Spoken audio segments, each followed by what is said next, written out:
Britain has over 11,000 miles of coastline, but wild weather, rising sea levels, and the eroding power of the waves mean these shores are constantly changing. And this has an impact on our heritage. As parts of our coastline disappear beneath the waves, so too do remnants of our history. Abandoned homes, ancient harbours, coastal forts, and seaside industries all appear and disappear as the sea sweeps in and out. However, this archaeological evidence isn't yet beyond our reach. Much of it can still be explored when Britain is at low tide. That's why I'm joining experts from the Coastal and Inter-tidal Zone Archaeological Network, or CITiZAN. We'll be investigating this heritage before it vanishes for good and revealing new stories from our island's past. Well, I'm speechless. This week we're heading south to the Purbeck coast in Dorset. Here we'll reveal the story of the world's first purpose-built aircraft carriers. This is a dangerous place to be up on that deck. We'll discover how this coastline played a vital role in the success of D-Day. You would have no idea that beneath the water was this armoured vehicle. And we'll search for a unique Iron Age monument that is only revealed for a few hours a year. For such an impressive structure, it's quite hard to find. Give it time, give it time.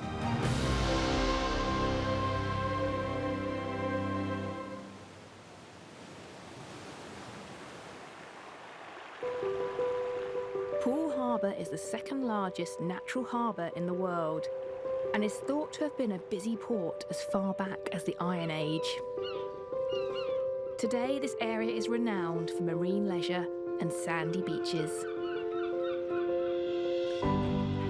But historically, its fortunes have depended on the exploitation of local natural resources and the ability to defend its position on the English Channel.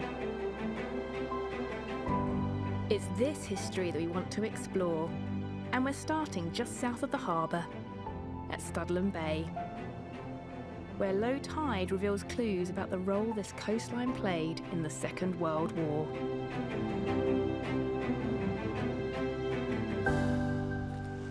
Another lovely beach. Yes, golden sands, seaweed and incoming tide. It's pretty lovely now, but presumably this is not why you brought us here. Well, it had been very different in 1940 because this was considered to be a prime site for German invasion. So all this area would have had defences. Such as? Tank traps dead ahead. You can see them all along there. But if you look over there, just behind that line of beach huts, you can see something that looks a little more how you would imagine a tank trap, which is those pyramid-shaped blocks. Pointed out, quite ornamental almost. The tank traps that you can see here, these would essentially be funneling tanks into a certain area where they could concentrate their anti-tank fire against them. And they're not the only defences. I mean, there'd be gun emplacements and barbed wire entanglements as well. It would look like a real battlefield. In these aerial photographs taken during the war, you can see just how extensive the coastal defences here were. Their aim was to keep enemy forces trapped in the Isle of Purbeck until reinforcements could arrive to drive them back into the sea.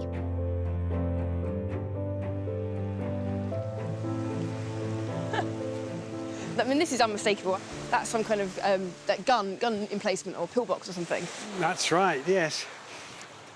Clearly, when it was first built, if you look round the back, you can see that this irregular face here exactly mirrors the irregular face of this cliff. So it's actually built up against the cliff face. And this coarse mix was laid as a horizontal platform, but it's been undermined by the sea.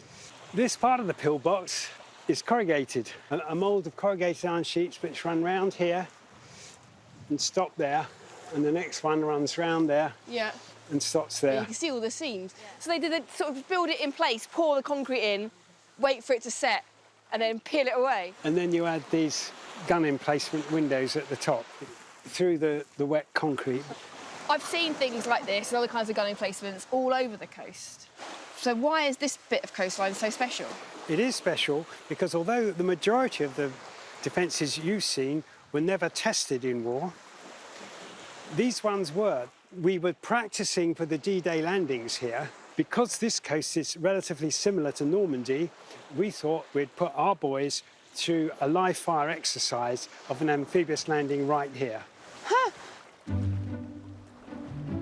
It's extraordinary to think that this calm and beautiful beach was once the scene of a live fire amphibious landing.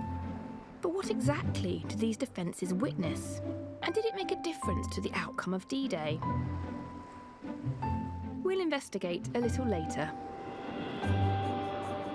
It's thought that Poole Harbour has been a place of intense manufacturing and trade for at least 2,000 years, through Roman times and as far back as the Iron Age. And if you know where to look, you can still spot evidence of these ancient activities in the intertidal zone. We want to see what we can find, so we're heading to an ancient settlement site at Cleveland Point with Iron Age pottery expert Grace Jones. Is this the sort of area that you'd expect to find stuff? In fact, here... Oh! That's the rim of a Roman cooking pot, so that would have come out like that. And then it comes round. Except the ones that were sort of traded would have been black in colour. Oh, right, these are red. These are red because they're probably a firing failure. So they're rejects, yeah. which would be near the kiln, Yes. rather than the end product, which would be in the middle of a town. Exactly. So we know that there were kilns here. So you're going to put your kiln somewhere, aren't you, where you've got the resources to Yes. make pots? Absolutely. So we know that this area is very rich in clay resources, but also you've got access to the harbour for transporting your goods. But did they have to dig for it? Was it easy to access? You can see it here on the beach, so you can do both, really. So this is just here. This is just... Yeah. Oh, look at that. Yeah, so there you go. Oh, yeah, that's lovely clay. So this is really nice clay. It's just like putty if you try and work this clay. It fires to a white colour. They were actually making their kilns out of this. How far back did the pottery tradition go? Well, this was found on Green Island, just behind us here, and this is more sort of late Iron Age. The whole tradition starts probably in the early Iron Age, maybe around sort of 700 BC, and up until sort of 400 AD. But as you go through the late Iron Age into the Roman period, the water levels are rising. They've risen at least a metre since then, so it's quite possible that more settlement sites and any sites of pottery production are underneath the water now. So what you have then is an amazing coastal industry that lasts for, you say, 1,000 years. Yeah. That has its origins in the Iron Age and yet continues for all that period in spite of rising water levels. Yeah. But the water was the key thing which allowed it to be transported, etc. Exactly. What we have here are tantalising signs of Iron Age activity. But could there be more evidence lurking in the harbour?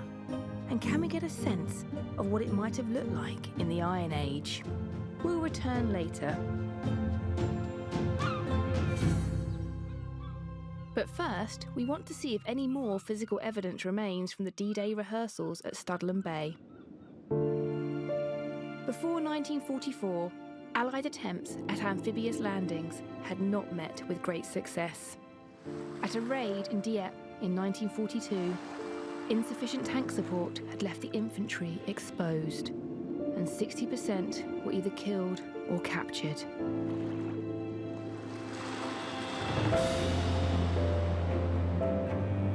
So before D-Day, a series of top-secret rehearsals were carried out, and the exercises were monitored from the cliffs above the bay.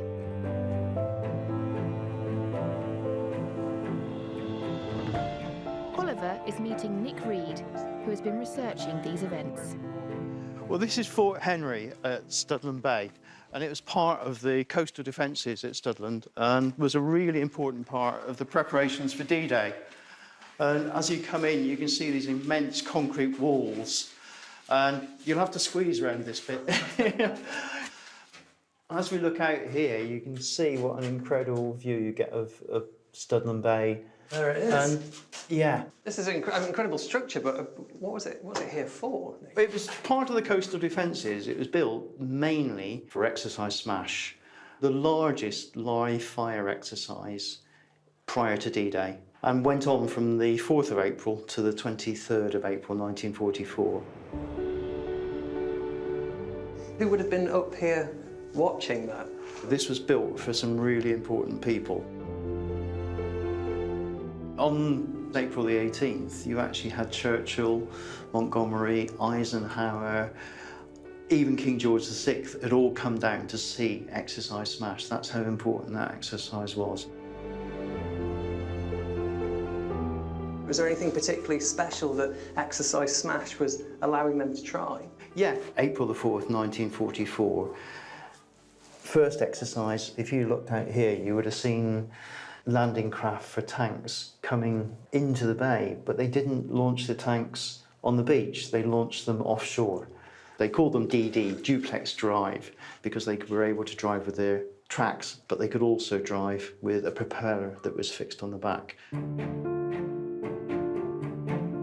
And what was special about them was they had canvas skirts which could be raised up. So we had tanks which got turned into boats. Was it a successful launch? What happened was about 40 were launched off about 6 landing craft, about a mile offshore. Over 30 of them got ashore.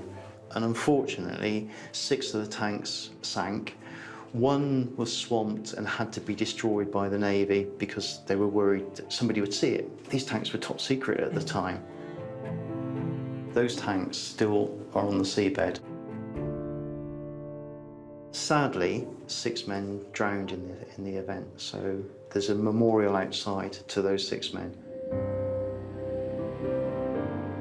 Even today, very little is known about what really happened to these men. The top-secret nature of the exercise meant the official records were destroyed. The tanks that were being tested that day were called Valentine DD tanks. So, how were they launched? And why, when many made it ashore, did some of them sink? We'll continue our investigation later. We're in Dorset, exploring the coastline around Poole Harbour. Here, coastal change can be rapid. So when archaeological remains are found in the intertidal zone, it's important to record them before they're lost to the sea. Today, archaeologists from CITiZAN are doing just that, at a rare and intriguing wreck. Hello. Hiya. What is this? This is a seaplane lighter. It's actually an old aircraft carrier. So when you say old, I'm guessing not that old. World War I. Yeah, so that kind of time period, 1916, 17. So just at the end of the war. What are you actually up to here? So we've got another group of volunteers. We're working with Bournemouth University students and our CITiZAN volunteers, and we're actually going to start drawing in the seaplane lighters. So make sure to get measured, scaled drawing of it, and to compare that to some records we had before. This seaplane lighter is one of only 3 that we know still exist.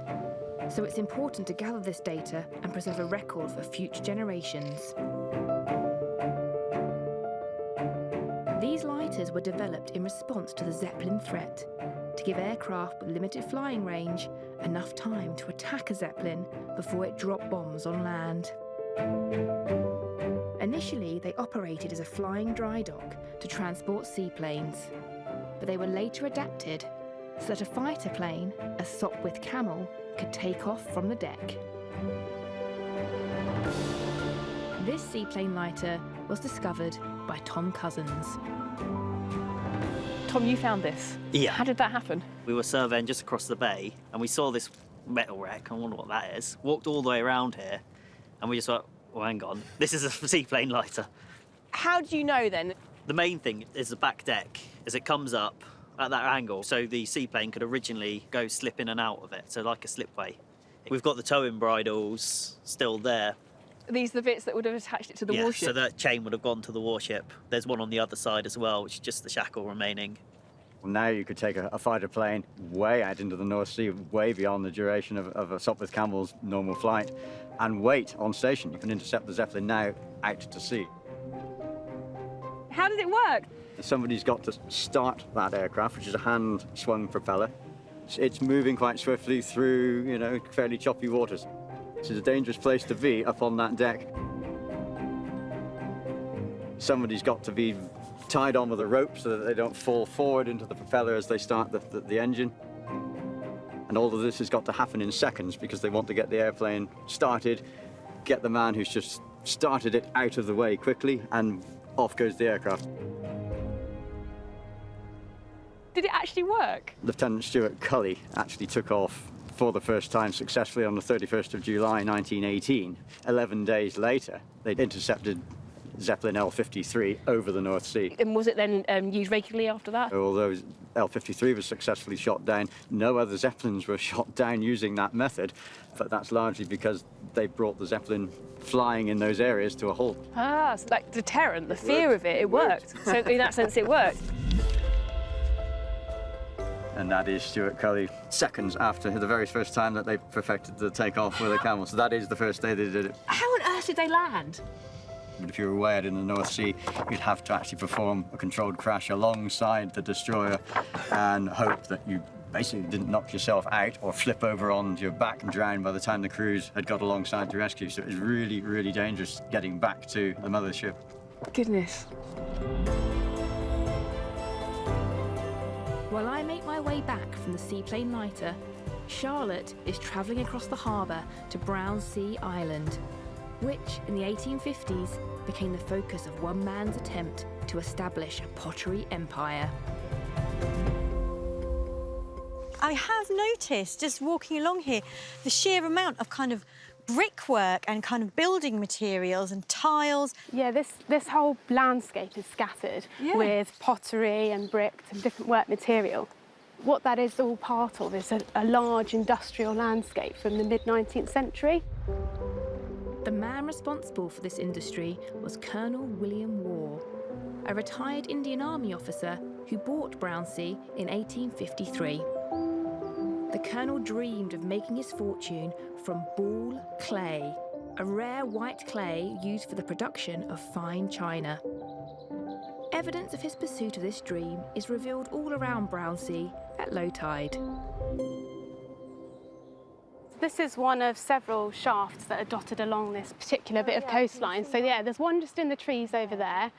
You can see some more tucked in the trees further away. And these shafts are remnants of when Colonel Waugh was looking for a particular type of clay. Legend has it that the Colonel and his wife were walking on the island and she had a parasol and she dipped it into the ground, and on the end of it was this very fine white clay, which they knew from other activities in the harbour that this would make very fine china. These shafts are a way of prospecting for that clay and also mining it. They would have dug deep down into the geology, 50, 60 feet deep down, to find these seams of this precious clay. And then they would have gone north out into the harbour and also south under the island itself. So it was quite a piece of engineering. And Colonel Waugh was only actually here for 5 years. And in that time, he's really left his mark archaeologically. And as you sort of look around the landscape, you can see all these sort of remnants of that. So what other evidence is there of Colonel Waugh's time on the island? And was his pottery venture a success? We'll return later. Meanwhile, Oliver is heading to Winspit on the Jurassic coast, where rocks record 185 million years of the Earth's history. Portland freestone from this coast has been used in monumental buildings throughout Britain. And stone from Winspit Quarry was used to pave London's streets. In the 18th century, stone had to leave here by boat, and this was made possible through ingenious use of the tides. This is a rock-cut dock, cut probably mid-18th century, where the barges would be brought in at high tide. As the tide went out, they would settle down and still remain afloat, so they could be loaded with stone. So we've got this dock down here, but I mean, you know, rough seas. How are they securing a boat in here? Down here we've got some post holes, which you can see just here and here, that nicely, neatly square-cut holes. Square-cut holes, yeah. You could wrap a rope round them as the boat was coming in, so it could be pulled into exactly the right position, and then these would moor it tightly so that it'd be nice and stable and easy to load. The stone was lowered down by a crane and then put onto wooden sleds. And if we come over here, you've got the remains of what are called rutways. grooves in the rock. So the rock would move quickly and easily, comparatively, to the edge of the barge where it could be just loaded up and taken away. But how was the stone actually quarried? Alan Lander used to work here. So I've never seen a space like this on a quarry. This is incredible. It's massive, yes, isn't it? It is. It's massive. So I've worked here one winter, but I've sort of been brought up with this place, and Father worked down here, and I used to come down after school and things like that. I mean, just looking at this pillar, we can see what I think is two very distinct beds of rock. Which one is it, the one that you were after when you were here? The bottom one, that is the Portland freestone. The top part, it's no good for monumental work. And that was just blasted out, holes drilled in, gelinite put in, or gunpowder, I think, before gelinite got going. And they blew the top part away to get at the freestone underneath. I mean, it has to be a bit of a dangerous job to be setting charges in a place like this. Yes, well, it was on a fuse, and depending on the length of the fuse, you had 2 or 3 minutes to get yourself tucked away. Don't know if health and safety would have approved, but... From Winspit, we're heading to Swanage to continue our investigation of the Valentine tanks that sank during Exercise Smash. One of the problems with investigating Exercise Smash is that when it happened, it was shrouded in secrecy and very little documentary evidence survives. This means that any archaeological evidence we can find is especially important. We know that the tanks that sank in this exercise are still on the seabed in Studland Bay.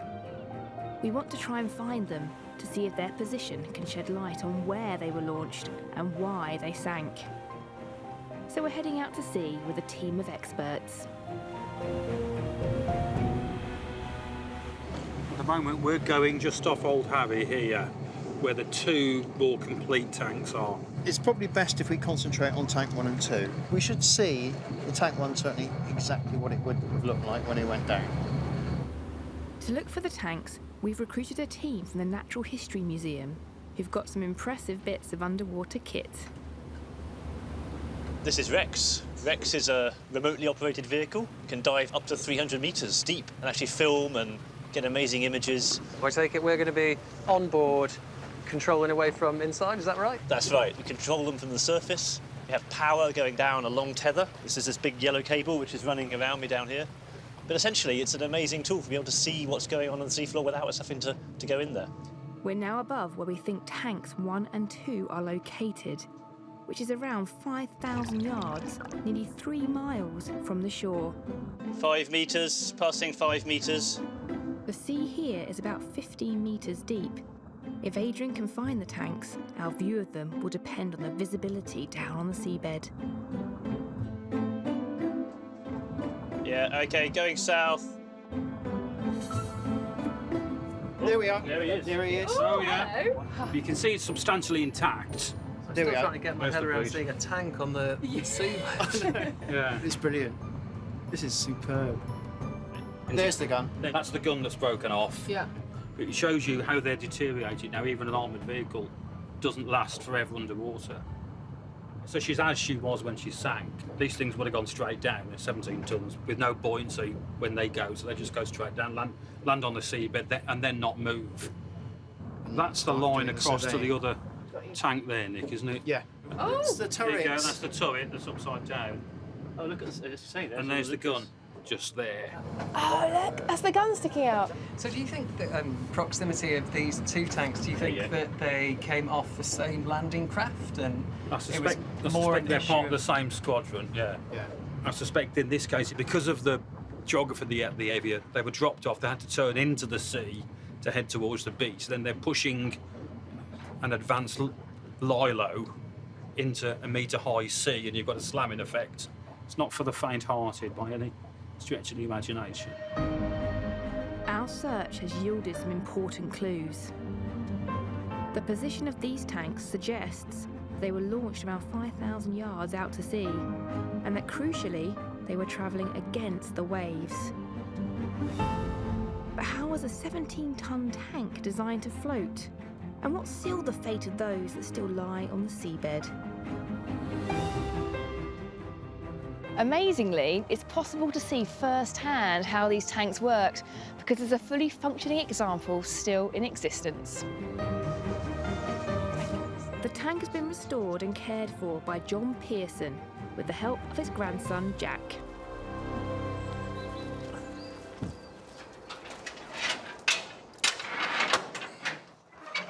Hello.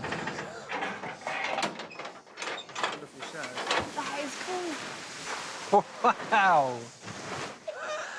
That is awesome. Start it up, Jack.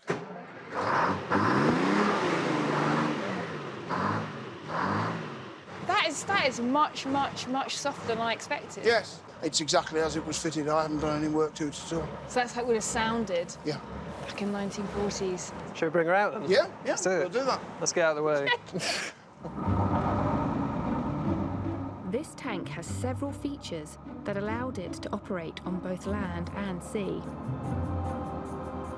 The most obvious being the canvas skirt, which was raised by filling rubber tubes with compressed air. When afloat, the tank would sit low in the water.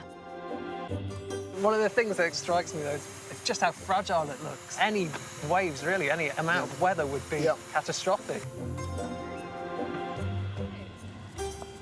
Tank's in land mode right now. Yes, that's right. I'll show you the amphibious features. The most obvious here is the propeller, which I shall just show you. Oh, OK. There we are. That's what it's like when it's afloat. And for the first part of the run ashore, the commander would steer it from here. I can show you that. And it steers just like an outboard motor. So, yeah, so they're coming into the beach, skirt still up high. Yes, skirt's right up. Commander's there with the stick, steering as they come in, and then as they land, up goes the propeller, skirt collapses. Spin the turret round. Spin the turret round, off you go. Yep. Here is a water indicator. There's a bulb inside, rubber bulb, and when water is up to this level, that bulb is inflated, and then when the water level drops, the bulb drops, and so the driver knows that it's safe to deflate the screen. This prow shape, that's Yes, that is an unique addition to the standard tank, and that is obviously to help it cut through the water. These arms, they fold a bit like your own arm, like that, and they help to hold up the frame. It won't lift the screen, but it's enough to hold the screen up in the event of a catastrophic air leak. What do you think of the design? I think it's a brilliant design, but there's no way that I would ever risk my life in it, but they did.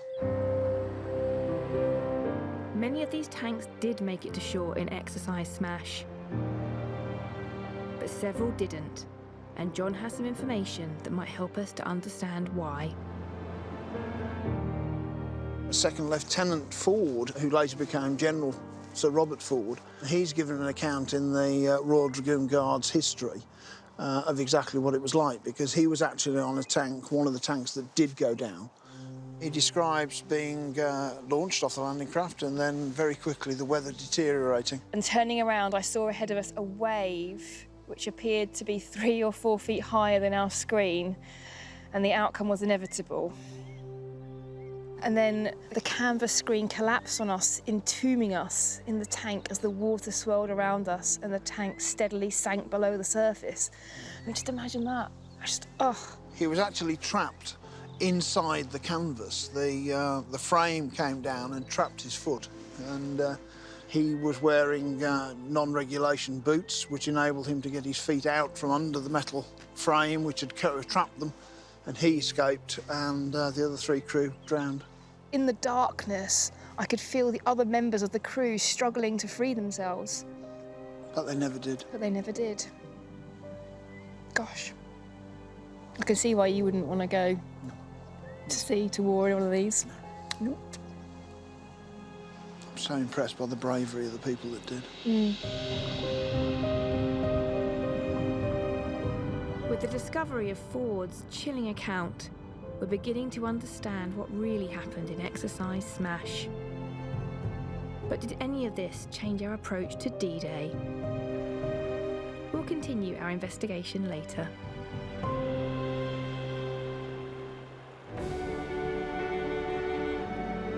Charlotte is back on Brownsea Island. In 1853, Colonel Waugh paid £13,000 for Brownsea, a huge sum at the time, and spent a further fortune building a 3-storey pottery factory, which he linked to his clay shafts with a railway. Hi, Jill. But are there any more remnants of this investment to explore? Nice to meet you. So, I can see that we've got quite a lot of structural remains going on here, but what are we looking at? We're looking at the remains of Maryland Village. It was built by Colonel Waugh in the 1850s to house the pottery workers on the island. And why was it called Maryland? It was named after his wife. Ah, yes, of course. Basically, there were 5 blocks, 4 houses in each block. Yep. 2 downstairs rooms and 2 bedrooms. Oh, right, wow. This is the first block, Yep. and then you can see the piles of rubble. Going over that way. That so, way, yes. Okay. It was built in a crescent. Oh, right. This is the pub. Oh, so they've got a pub. Priorities, yes. This looks like that's the doorway. The Dorset, yes. Going through. So I'm in the pub. Here I am. And I recognise this feature because that's a nice fireplace. fireplace. Yeah. So you can sit here and have your pint and look out. That's quite nice, isn't it? And cosy on a And dark cosy, winter's yes. night. And then I can see actually there's a doorway there, isn't there? Yes, there's a passage into the second room. And I believe there was a shop as well. In just a few years, Colonel Waugh had built an entire community on Brownsea. The factory employed over 100 workers, and as well as Maryland, he built St Mary's Church. To do this, it's thought he borrowed well over £200,000 from the bank on the strength of Brownsea's anticipated mineral wealth. But were the works successful enough to pay off these debts? We'll be back later to find out. Now I want to delve deeper into the Iron Age history of Poole Harbour. Since that time, sea levels here have risen, and experts suspect more evidence could be hiding beneath the water. In fact, a remarkable discovery has already been made. A pair of monumental structures have been found in the sea near Cleveland Point. Mike Markey worked with a team of divers over 6 summers to record these remains. These structures then, I mean, how big are they? Starting on the mainland side, the structure runs out 160 metres to the channel and is 8 metres wide. 8 metres wide? You could probably drive a car along that, right? Well, you could drive 2 cars easily. But then there's a matching structure on the Green Island side. That one is 55 metres long. It's also 8 metres wide. But there's a gap in the middle. The gap is 70 metres wide. We did investigate the bridge theory, and we looked very carefully in the channel in between these 2 structures. There is absolutely no sign of any material there. So what do you think is going on then? Interestingly, just in the back of this square platform here is what looks like a little dock. And built into the surface, there is some wooden structure, possibly the base of a derrick. What's a derrick? Like a lifting crane. If those structures then are a derrick and that looks like a dock, then you're definitely suggesting We're looking at harbour works. that this is a harbour work. I wonder whether it's been built as a status symbol. For whom? One of the biggest discoveries was from the dating of the wooden piles which support the internal structure. We were beginning to think it might be Remen. I can see that. Yeah, But then it things came involved. back at 250 BC. Right, okay, so that's Iron Age. That's Middle Iron Age. The Iron Age date was a complete surprise. And the detail and the size of the structure was just beyond anybody's imagination. What did you do when you got those dates? I danced around the house. Is this unique then? There is absolutely nothing comparable in Northern Europe. The Iron Age date isn't the only thing that's special about these jetties. At the very lowest spring tides, they actually emerge from beneath these waters. The Iron Age jetties that stretch out into this harbour can only be seen on a couple of days of the year, and even then there are no guarantees. If the conditions aren't perfect, we won't see them, and even if they do emerge, they won't hang around for long. Hello. Oh, good. Can I come down here? Is that all right?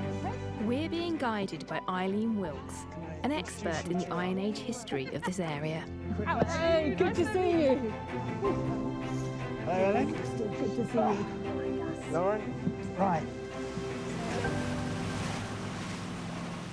Eileen, what would it have been like here in the Iron Age? There was a huge settlement over on the peninsula there, lots of roundhouses, a residential area, but it was also the manufacturing hub where people were making pots, producing salt, working shale, metalworking, plus boats were coming in from across the channel, from France and maybe from Spain, but also from along the channel from Devon and from Hampshire. So could we head over to those bits over there? Unfortunately, when we reach the sea between Cleveland Point and Green Island, there's still no sign of the jetties. You've lost the whole pole there. No, that's too far on the pole. For such an impressive structure, it's quite hard to find. Give it time, give it time. We know it's there, so that's a good thing. It's just whether or not it shows itself to us today. How often is it visible? It's very, very rare. A couple of good tides a year. So some years, many years, it can go in a row and you just don't see it. Oh. Yep, here we go. Oh! That's it, don't go any further. You've hit something very, very, very firm. I have, haven't I? That's it. Wow!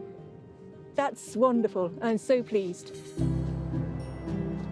As the tide withdraws, more and more of the jetty is emerging. Within minutes, a large part of the structure is visible.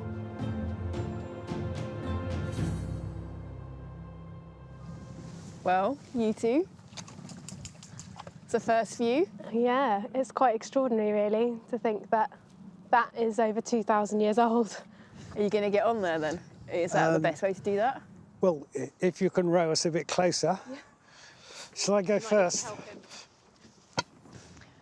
So what are you looking for? Solid all the way around here. Solid, solid, solid. We're okay. We're not going to drown. It was fantastically well engineered and built. At the top, we've got this marble capping, underneath which is a layer of black flint. Underneath that, consolidating layers of sand and gravel, and then sitting on the harbour bottom, a layer of brushwood. The engineering comes into the way it's all consolidated with huge oak timber piles about 25 centimetres in diameter, rammed vertically down through the whole thing into the harbour floor, but also horizontally forming a box-like matrix that gives the entire structure its integrity and its rigidity.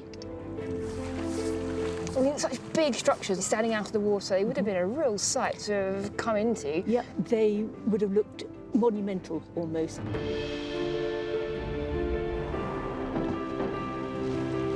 They were capped in Purbeck marble, which is a very white, clean stone, and so they would have been gleaming and shimmering above the water. A very, very monumental statement saying, here is the action, this is where the Porter Pool is. We can't believe our luck.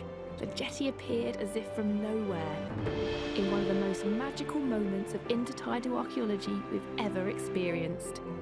But in less than an hour, it was gone. Many hundreds of years after our Iron Age forebears were making pottery near the jetties, Colonel Waugh was hoping that the clay on Brownsea Island could be turned into fine china. But did his venture succeed and allow him to pay off his debts? Charlotte has returned to Maryland to find out. This book is fantastic. Yeah, it's lovely, isn't it? It's you really don't lovely. usually see the complete Maryland. That shows how well appointed it was. So what happened? The clay he thought he had here that was going to make him loads of money, it wasn't the lovely ball clay, the really fine stuff. It was really fit for only terracotta stuff and bricks and tiles. So he was thinking high-end sort of ceramics, and he ended up with kind of clay pipes. Yeah.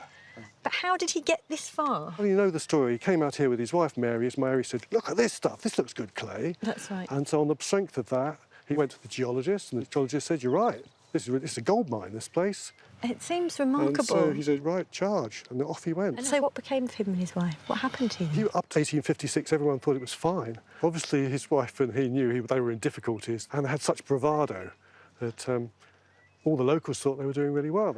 And the story goes that he was such a big celeb with the local Poole Borough Council, they said, we ought to have him as our MP.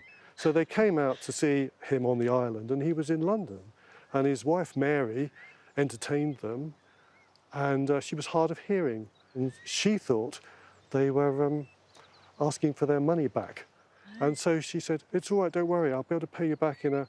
And they had no idea. And then they all went away and thought, That he's was a in weird trouble. thing to say. Yeah, that was a weird thing to say. That's not what we were saying at all. Oh. And, Oh, no. and that's how everything started to fall apart. Oh, God. And by the time the debtors were coming to arrest him, he was off to Spain. Oh, they did a runner? He did a runner, They did a yeah. run to Spain? Yeah.